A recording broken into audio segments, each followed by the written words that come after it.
अस्सलाम वालेकुम नाजरीन, मैं मोहम्मद मुज़म्मिल हूँ और आप देख रहे हैं हमारा डिजिटल प्लेटफॉर्म। नाजरीन, आज एक मौसूफ ने मुझसे सवाल किया कि आप अ, क्यों इतनी पाक फ़ौज की हिमायत कर रहे हैं और आप खुद पहले तनकीद करते रहते थे। आप बलूचिस्तान में मिसिंग पर्सन का और कराची में महाजिरों के मिसिंग पर्सन का इल्ज़ाम भी फ़ौज पे लगाते हैं। हमने कहा जी, हम ज़रूर इल्ज़ाम फ़ौज पे लगाते आए हैं कि हमारे मिसिंग पर्सन जवान होते रहे, उन पे खातिर खा कोई ऐसी पेशरफ नहीं की और हमें शक है कि ये इदारे मुलविस हैं बलोच और महाजिरों को मिसिंग करने में।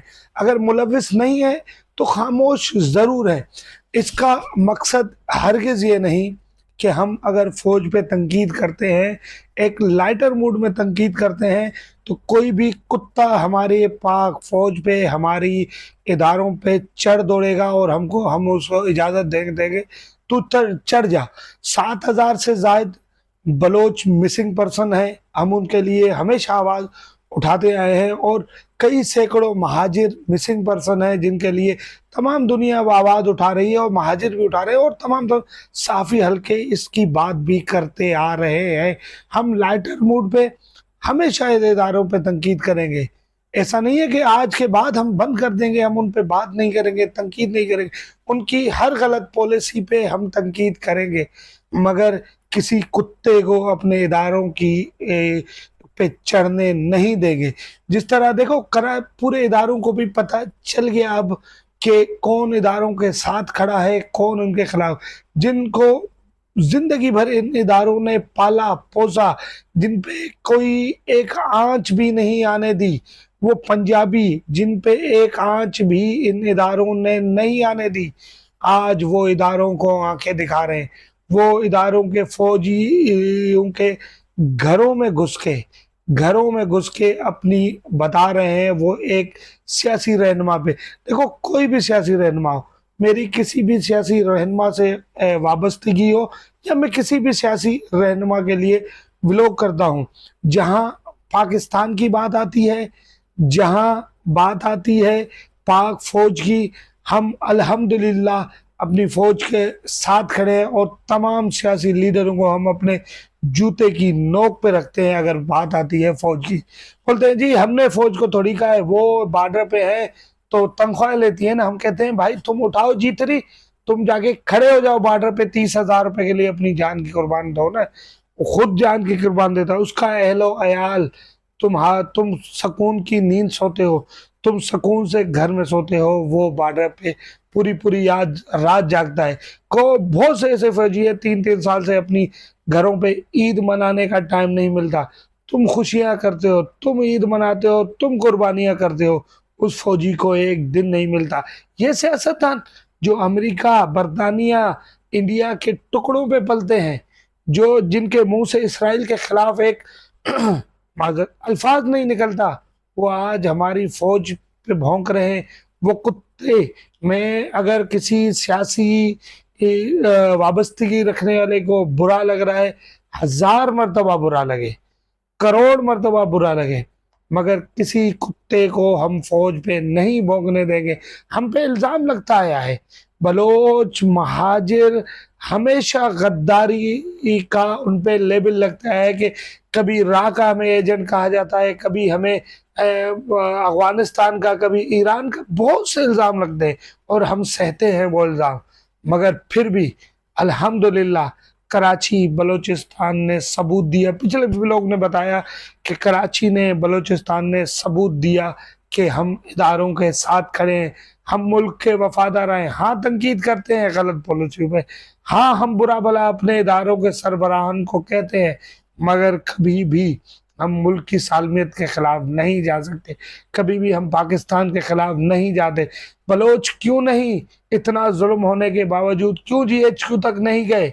क्यों बलोचिस्तान में हर 1 किलोमीटर पे कायम फौजी छावनी पे हमला क्यों नहीं किया? क्यों यहाँ के कराची के लोगों ने कोर कमांडर कराची के घर पे क्यों नहीं गए, क्यों नहीं कब्जा किया? क्योंकि उनको पता है ये मेरा इदारा है, मेरा गुरूर है, ये फौजी अफसर मेरा गुरूर है, मेरे लिए ही ये अपनी जिंदगी दाव पे लगाता है। 30-40 हजार की कोई औकात नहीं है, कितनी फौजी की सैलरी होगी। आप कहते हो कि जी 80% बजट खाता है, 17% बजट खाता है फौजी।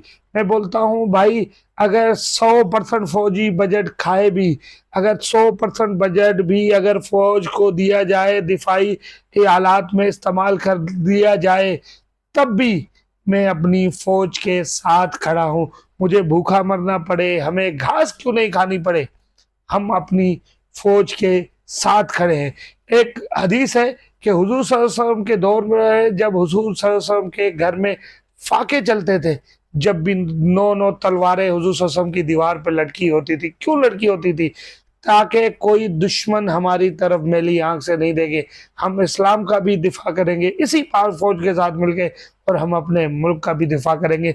हम बैरूनी ही मुदाखलत करने वालों को भी भरपूर जवाब देंगे। हम अंदरूनी जो कब्जागीर है, जो पाकिस्तान पे मुसलत हो गए, इमरान खान जैसे, जो फौज के कंधे पे पांव रख के इक्तदार में आता है, जब इक्तदार छीन लिया जाता है नाकामी नाअहली के बाद, तो वो कुत्ता हमारी फौज पे भौंकता है। और अफसोस की बात यह है कि पाकिस्तानी लोग उनका साथ देते हैं, उसका साथ देते हैं इस फौज के खिलाफ प्रोपेगेंडा करने में। आज भी रिहाई मिलने के बाद भी, रिहाई घर जाने के बाद भी, फिर भी वो कुत्ता हमारे मुल्क के इदारों पे भौंकता है। तो उसको वोट देने वाला, अगर कोई आने वाले इलेक्शन में पीटीआई को वोट देता है, बेगैरत है, जाके अपना डीएनए कराए, वो बाप का नहीं होगा।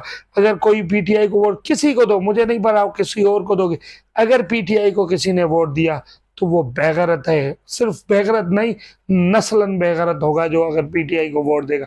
मेरी जबान तल्ख है, मैं आज अपनी जबान से बहुत बद अखलाकी का अल्फाज देख रहा हूँ, क्योंकि हमने ये 3 दिन रोडों पे देखा कि क्या तमाशा लगाया रखा। हमने भी जाके वहां शेलिंग बर्दाश्त की, हम भी वहां खड़े थे, हम भी वहां रिपोर्टिंग कर रहे थे। हमने देखा जो ट्रेन लोग थे, पत्थरों से पुलिस पे हमले कर रहे थे, पुलिस किस तरह उनकी फिर भी हिफाजत कर रही थी यार। जहां आम आवाम देख रहे थे, पुलिस नहीं मार रही थी शेल, वरना इनको हैंडल करना कोई बड़ी बात है फौज के लिए, इनको कोई रोकना बड़ी बात है।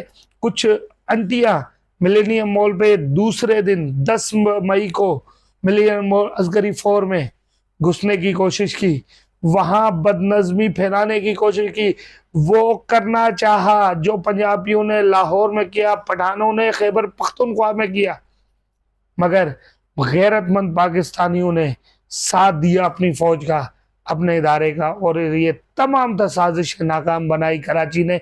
सलूट है कराची को, सलाम है कराची को। इसी तरह अपने इदारों के साथ खड़े रहे, लाइटर मूड में तनकीद करें, कोई मसला नहीं है।